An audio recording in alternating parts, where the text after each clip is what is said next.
this is going to be the first of lectures, I'm not sure how many, hopefully just 2, but possibly 3, on coming from stress, anxiety, and trauma to well-being. Good. So an overview is really taking us from what is stress and what does it do to our bodies, how does it show up, to differentiating that from anxiety that many of us feel, and some people have at clinical levels, and then taking that to what is trauma, which used to be considered one of the anxiety disorders and now is its own group of disorders with post-traumatic stress disorder. And then last, we're going to bring that to the well-being interventions. So how to use mind and body to create well-being. Good. So here's a quote. Without discipline, he has no understanding of inner power. Without inner power, he has no peace. And without peace, there is no joy. This is the Bhagavad Gita from Simpkins and Simpkins, really talking about what happens in the face of stress. And that we can really take our own inner power and face the stress, right? That there really isn't any stress we can't negotiate, even though sometimes it feels like we can't. So that's what we're going to get to. So stress defined. Stress is a syndrome that is nonspecific to any one illness, but it's a component to all of them. And like I've been saying since the beginning of this semester, that stress really affects everything and can create worse outcomes in almost every, I think, in every disorder. There isn't anything stress can't make worse, right? Seeley was one of the first to recognize that there's a pattern to stress. And as students, you can probably have a sense of the 3 phases of chronic stress. So first, the alarm reaction, and then resistance, and then depletion. So we have the adaptation syndrome. So you start out with this stage 1, and the stress happens, there's shock, something happens, something's going on, and then you have a counter shock when you're actually having some resistance to the stress, and you're managing it. And you go through and you resist the stress, and things are going pretty well, but the stress keeps coming, or you feel like things are still stressful, right? And then eventually you get to the point where your level of resistance to the stress starts to drop, and that's where you get to exhaustion or depletion and where you can actually get sick. So an example would be you're in a really stressful relationship, and you rally and you've got it, and then you're still in the relationship, and nothing's changing, and you're trying to use all of your skills to, right? And then your relationship actually starts making you sick because you can't manage the stress anymore, right? And so the relationship stays the same, it's still stressful, and you start getting more and more depleted, and you can actually have a host of really negative mental health or health outcomes. So in the alarm reaction, your nervous system is activated, and some good things happen, because if this stress was really something we could handle, which a lot of times it is, let's say it's a test, or you got to teach a yoga class for the first time, or you have to tell somebody something that might change your relationship, like you kind of get geared up, right? You have to help someone. So you have an increase in heart rate, and you have the decrease in your parasympathetic nervous system, which is really rest and digest and all of that, like your healing and restoration part of your nervous system. That part shuts down so you can mobilize to handle things. So you might notice that when you're in stress for a long time, that your digestion is off, right? Things aren't moving through you. The stuff that you would normally rest and repair doesn't happen, because right away, right in the alarm reaction, you shut that part of yourself down so you can be in action. It's like putting your resources where they're needed right now and taking them away from where your body decides that they're not needed. And this is an important part. It's where your body decides, right? You're not saying, like, deactivate my digestive system, not right. You're not saying that, but your body's making these decisions for you. And it's part of why we need a mind-body intervention to help the body change its mind, right? To let things repair and restore again. So after you use whatever resources are available to fight off the effects of stress, there's another component, a cognitive component comes in. So if you feel like you're not having an impact, if you feel like you can't change things, if the stress feels continuously overwhelming, and this can happen for all of us at any normal environment. It can happen in grad school, right? It can happen in, I picture my mom with 5 kids, right? She was way over her head. Like she was definitely there, feeling helpless, hopeless. At that point, right, you're really starting to get to resistance. And it starts to interfere with your body's natural ways of coping. And it really just keeps trying to ratchet up and ratchet up and ratchet up. And people end up with a host of problems. So here in depletion, the stressor persists. Like there's no way when you have 5 kids that you're just going to not have 5 kids. Like my mom kept having 5 kids. We kept being there, right? And my dad was in the military, so he kept being deployed. And that was just their life with a military father and a mom of 5 kids. So that wasn't going to change, right? So that persisted, and my mom's resources would get depleted, right? And the organism, which would be in this case my mom, was exhausted. I remember being a kid and asking her for things like, you know, can you make us lunch? And she would go, like, requests overwhelmed her because she was at that level. And then what else can happen, right? I have a brother who's a lawyer, high blood pressure, right? Like he does matrimonial law, which is a lot of divorce and a lot of stress. So he has high blood pressure. That's always there. That's his job until he figures out a good way to manage it, right? Tension headaches, anxiety, depression, emotional outbursts, panic attacks, disruptions in your sleep-wake cycle, because remember, it's rest, repair, restore that gets shut down. So you're up, you're alert, you're trying to handle your stress. Appetite problems, and then in some cases, substance use. And Megan gave a great presentation at the Contemplative Education Conference where she talked about lawyers having like a 33% rate of substance use. 1 in 3 alcohol, right, or substance use for lawyers. And because the job is super stressful. And when your body can't do it, sometimes we try to help it with things like self-medicating through substances, right? So that's depletion. So what happens is the body really works hard to manage the stress that you're under or that you think you're under. And that's the important part, is knowing. Oh, it's sliding. Okay. Hope I didn't say something super important that was like going to change someone's life. Did you guys see it sliding down?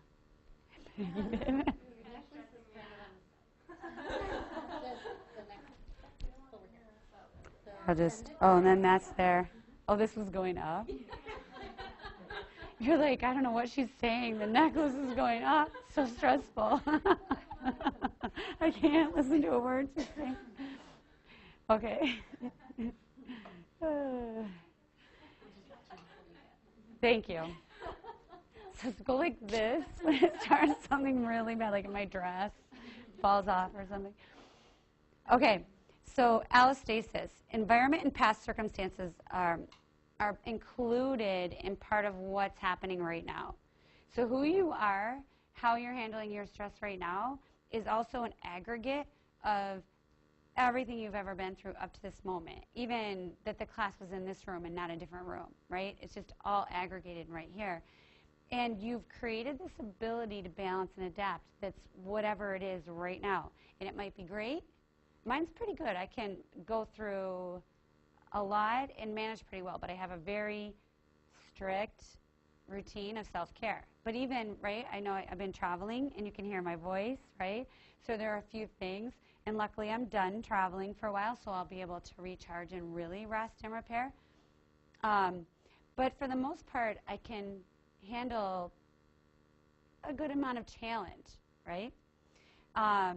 And then this also takes into account an ongoing updating of the body's balancing point. So it's this it's a resetting. I like this idea too because it's empowering, right? You can shift that around as you learn skills. Okay, so this is McEwen 2006, and really looking at what is this process that's happening, and this is just part of the diagram. So we have on the one side the social context, social status, etc. Social status matters, right? When you're in charge, there's stresses related to that, but you're also at a higher status and have more control, as opposed to not being in control. Do you think grad school is more stressful for the student or the professor? Student. Students, definitely, right? Or the editor of a journal is more stressed than the person trying to submit the manuscripts, right? Somebody living in poverty without a high school education, or the teacher at the school down the road who has a salary and education, right? They could be in the same building, but who likely, so your social status matters, and your socioeconomic status, how much money you have, what job you have, your education, that matters too. So that's all playing a role. And then on the other side, you have your physical and psychological challenges and strengths, right? And then you have the stimulus that happens in the middle. So you have all that social stuff that comes in, and then your stuff. So it's kind of a complicated slide, right? But I'm breaking it down. So the other part that plays a role is your genetic predisposition. Like in my family, you guys well know, there's a lot of depression.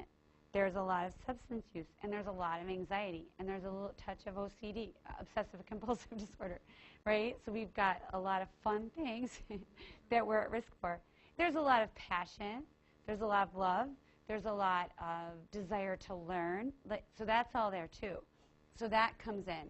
In your developmental stage, little kids are a lot more vulnerable than a full-grown adult, right?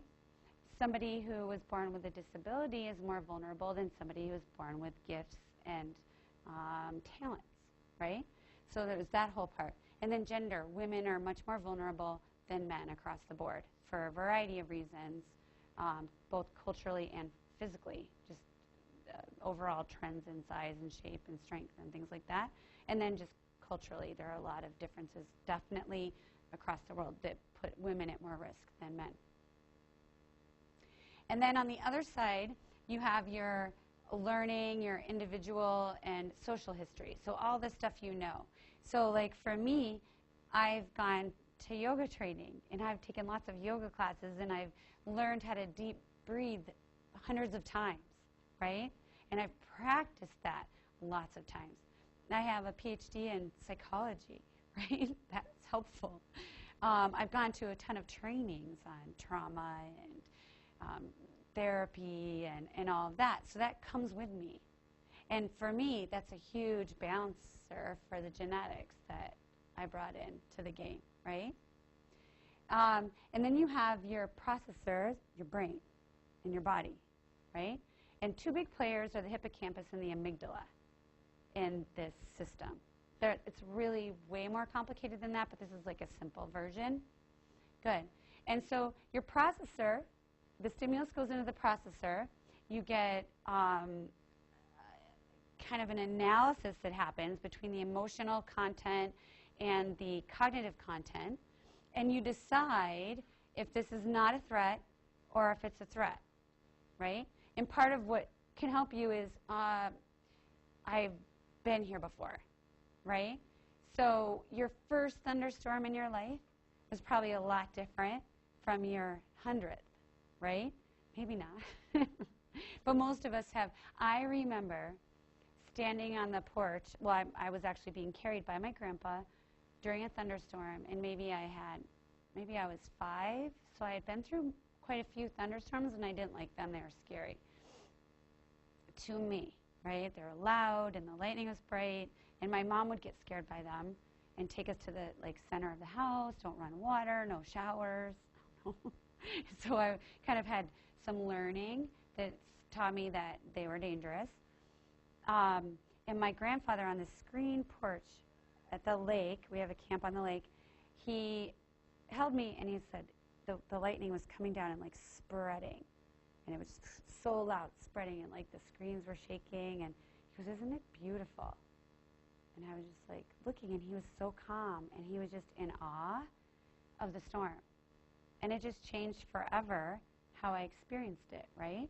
So that was one of my learnings. And so now, for the most part, unless I'm outside without shelter or near like a, tree that looks like it could get running down down the road and having to hide in a coffee shop, I mostly think it's not a threat. And so what happens is the load, and I'll go into it in a little bit, on my body is just not high.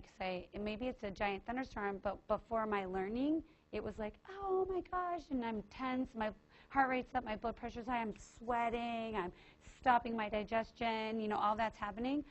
Because I perceived it as a threat, I now say no. There's no real load on my body because I don't think it's a threat.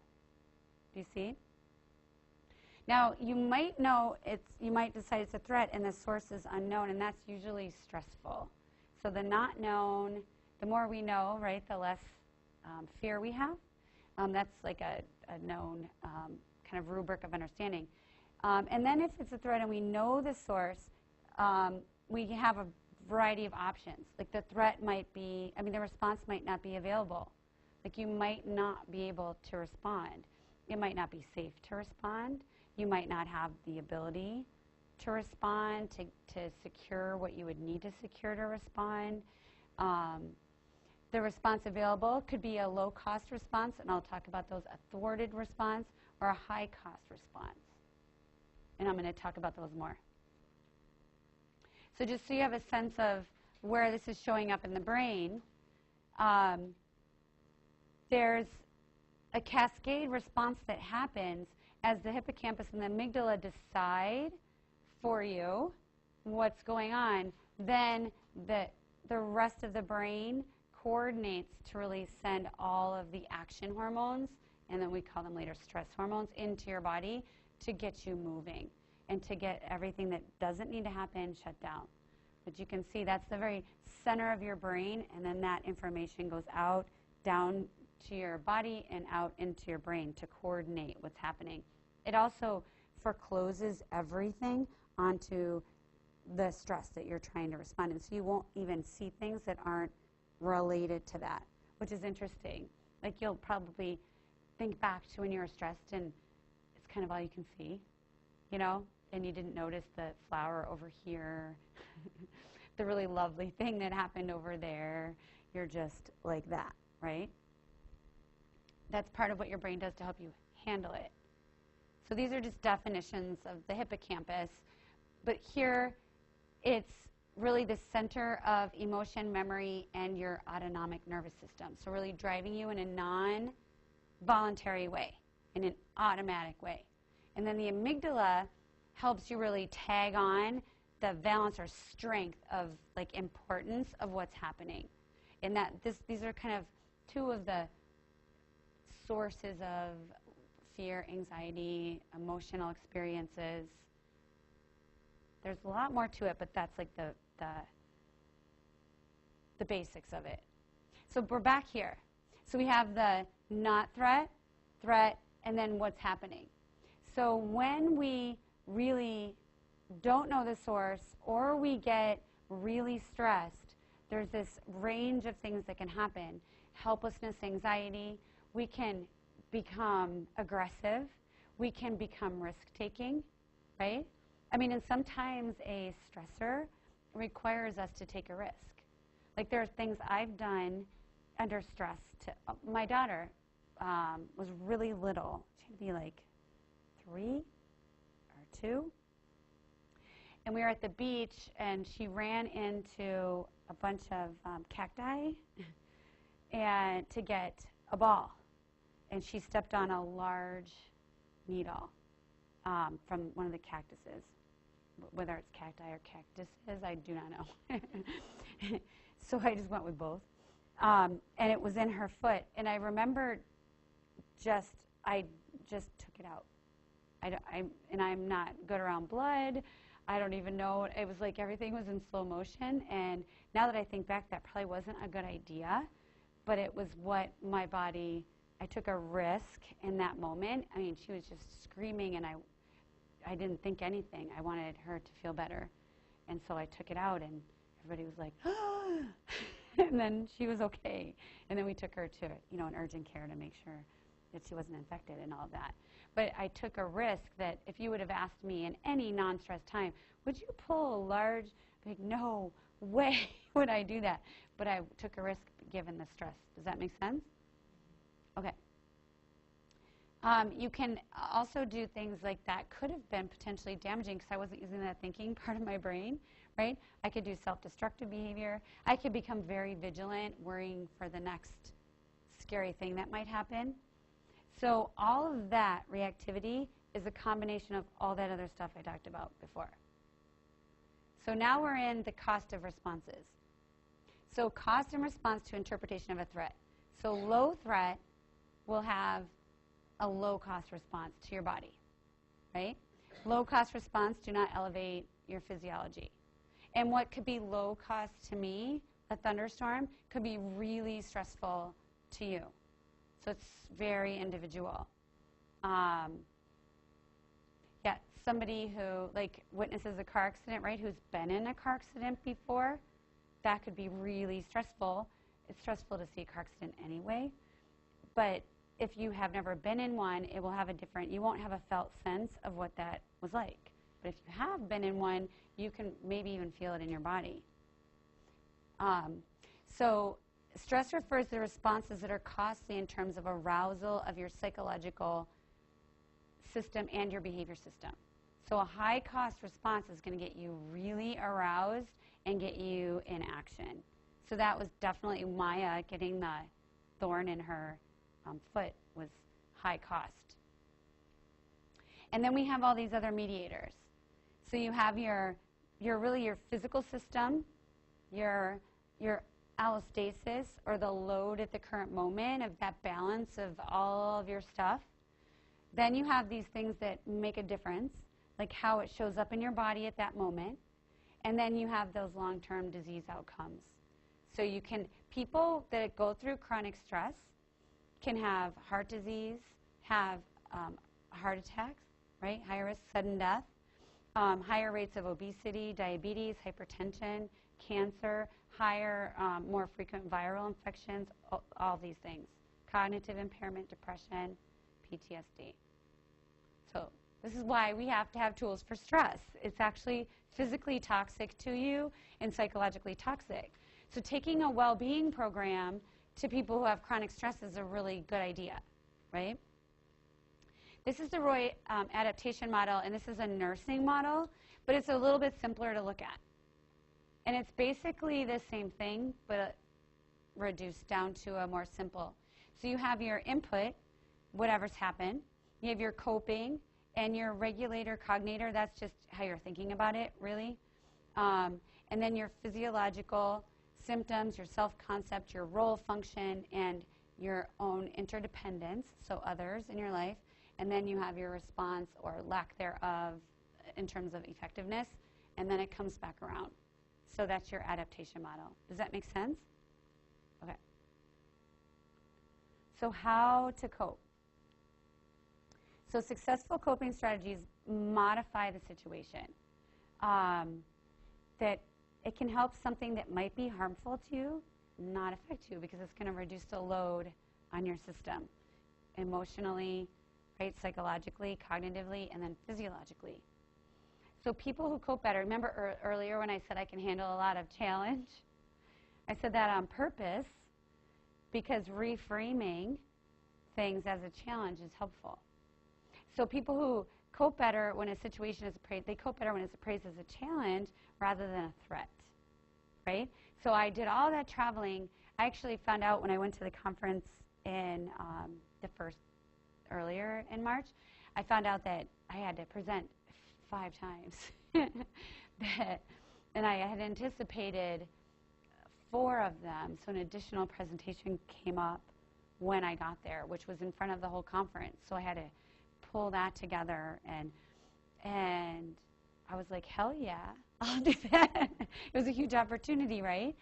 And I was at a yoga retreat center with really good food and a room of my own, and I could pull the PowerPoint together. And so I didn't watch Netflix, and I did a PowerPoint instead. So, or I could go, oh no, another presentation, right? So, but either way, I would have given the presentation. And instead, I had an evening where that's what I did for my entertainment, was pull together from other presentations and research a little bit and pull that together, right? So it was a challenge and an opportunity for me. So another piece is how stressful you think it's going to be also matters, right? So really how you're appraising it in terms of, boy, that's going to be stressful. Or that'll be fun and different, right? Or, like, I have patients that I work with that have really stressful family experiences, right? And we do a lot to work around how they can manage that so it's not so stressful. So one thing is when I go to visit my parents, I will go for only 2 hours, and I will schedule something before and after, so I really do have to go, right? And I call that kind of putting parentheses on it. And during that time, they have activities to do, like if their mom is really, really critical, they count how many times she really is critical instead of reacting to every criticism. So then it's a game, and you have an average of mom's criticisms. So last time it was 15 in 2 hours, which was an all-time record, right? Or it was like 10 in 2 hours, and it was like a really good day at your house. Whereas before, 10 criticisms would have been devastating, right? So you work on ways to really create a different situation for you. All the same things are happening, but you're working on it differently. Does that make sense? Good? All this talk about stress is a little stressful, making you think of all your stress. So here's another part that really relates to yoga. When people are stressed, challenged, or threatened, they take on different shapes. And so the way I talk about it a lot is you have kind of 3 spots where it shows up the most, but it's hips, the shoulders, and the jaw. And if you really were going to protect yourself, you would, right? You would either collapse, and that would be hips, shoulders collapse, and clenching your jaw, right? Or you would run, which would be again, the hips, the shoulders are in, and you're going, or you're going to fight, which is here, here, here, right? And the jaw clenches. These tend to all tighten up together, right? So when someone's stressed, depression is similar, but it's not as locked, but it's here. And you can really see when someone walks into a room, the shape that they are. We know, you actually know, you don't know you know, but you have all these receptors designed to tell you how people are feeling by how they're holding their bodies. So you are already taking in that information even if you don't want to. You're assessing as people walk in. So they typically contract or collapse their breathing, posture, movement, and attention. So this is another way that mind-body yoga practices can really undo the stress from the bottom. I call the bottom like the body up, as opposed to trying to think everything, right? That you can really open yourself up into a different way of being just in your body and shift how your body is experiencing the stress. When I have to present in front of a lot of people, my gut reaction is to curl up in a ball and crawl under a table, right? But instead, I'll stand, my feet at least hip distance apart, pull my shoulders back, my belly in, lift my chest, and keep my hands, I don't know, like, right? And keep my hands at my side. So I'm taking the position of somebody who's got this. And then after a little while, my brain believes me, right? So you're like making it happen here. So in situations of conflict, these powerful response patterns undermine your ability to think rationally, interact empathically, and act peacefully. So you actually your body can get in the way of you being powerful in a situation. For one, you're already saying, like, I don't got this. And everybody's like, she doesn't have this. He doesn't have this. This isn't going to go well, right? So you're already non-verbally sending that message. And you're kind of taking yourself out of the the possibility stance where anything could happen here, where I'm already saying it's not going to go well here, or I'm waiting for someone to start with me, right? Like this. So it'll shift how things occur. So that's stress, and now we're going to talk about, well, what's anxiety?